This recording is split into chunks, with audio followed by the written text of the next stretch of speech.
is everywhere. In clubs, in societies, in organizations, in offices, in meetings, and decisions when no one applauds. Here at Pwani University, the leadership shapes the lives long before it shapes the resumes and the CVs. Leadership is not about the title. It's about the power that is exercised quietly and daily, even without the witnesses. This show is not about perfection. It's about the influence, the decisions, and the consequences, leadership and accountability.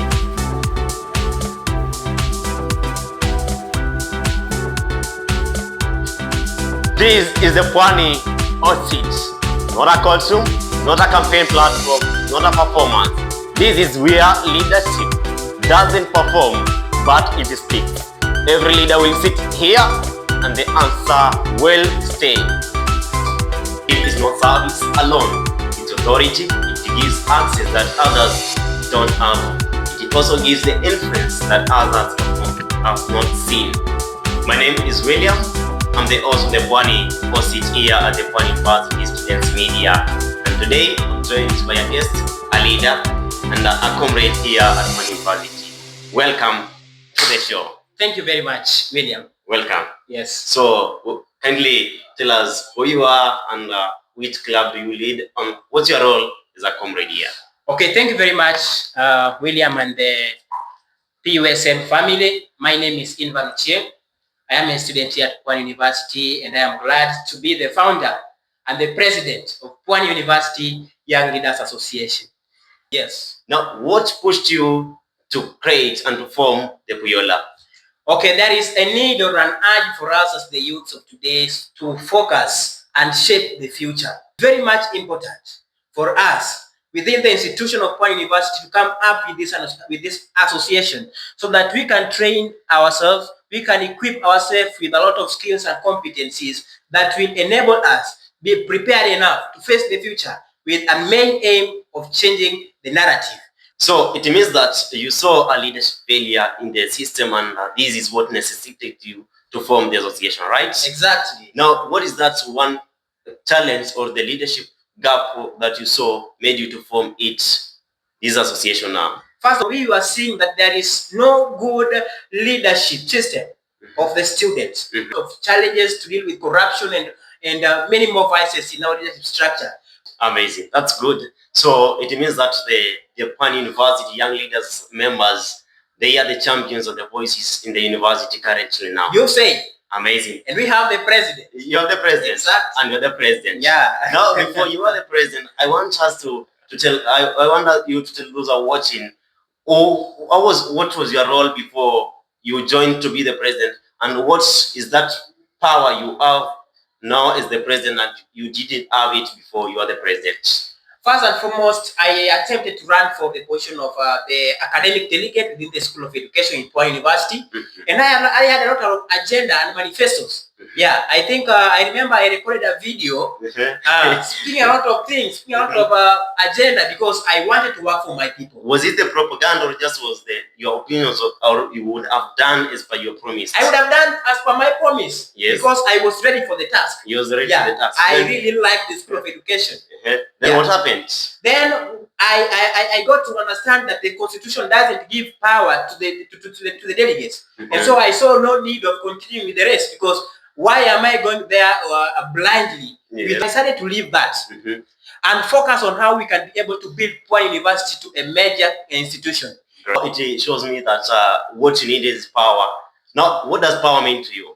When you talk about power, yes, that is now the overall ability to do something. Yes, you have the ability to do something. To influence. To influence and to create change. Yes. And to create change and something that can be easily visible in the society, something that can change lives. Amazing. Exactly. So before you formed the Puyola, you had some of the issues that you were trying to address, right? Exactly. Now there are some of the things that you have addressed, and some are yet silently not addressed. What are some of the challenges that you have already solved, and what are some of the challenges that you have not solved, and what makes you not be in a capacity to solve those problems you haven't addressed now? Okay, thank you very much. My major focus, actually, for starting Pwani is to change the Republic of Kenya. Yes. That's the bigger space. But now you need to start with the smaller unit. Now for Pwani University, I think the main focus, my main focus was to change, or our main focus was to change the constitution. Yes. And I'm very much glad that, and I believe that we are going to change the constitution to fit, or to be able to fit the students of Pwani University just as it is required. Amazing. But that's a discussion of another day. Now I want to see some of the challenges that you try to address. That you saw there was a leadership gap. Now what did you solve is that now, and what is remaining, and maybe what makes you not to achieve or to solve those challenges? Okay, thank you very much. So for the leadership, for the leadership gap, yes, I can say basically that we were fighting so that we can have inclusion of students with special needs and other societies. The election of the leaders of the Pwani University Students Association body. Yeah, I didn't like how people do it in the community way. The community usually bring very competent leaders just because maybe they have influence those universities have.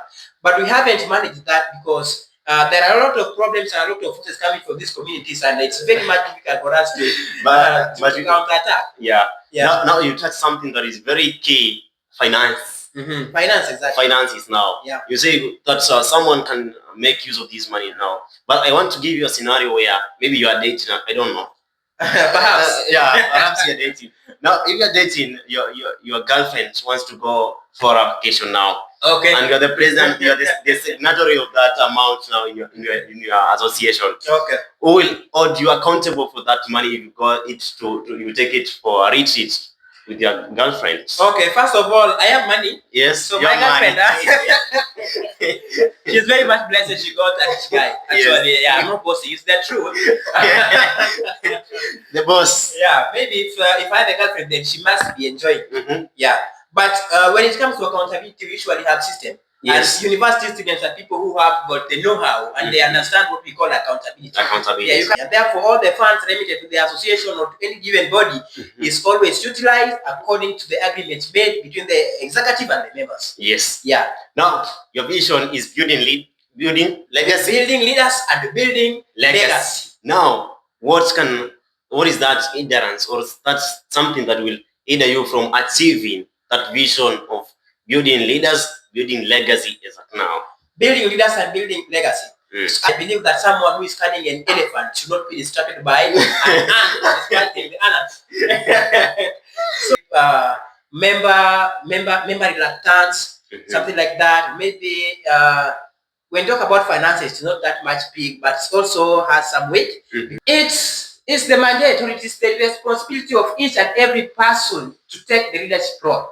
Not wait to be pushed. Let us push ourselves for change and for prosperity of the republic and for the entire world at large. Now, the outcomes without asking for permission. Power and legitimacy, when itself it can be explained.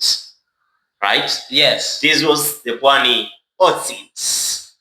Power without apology still demands accountability. Right. So let's meet every Monday for the same show. Bye. Like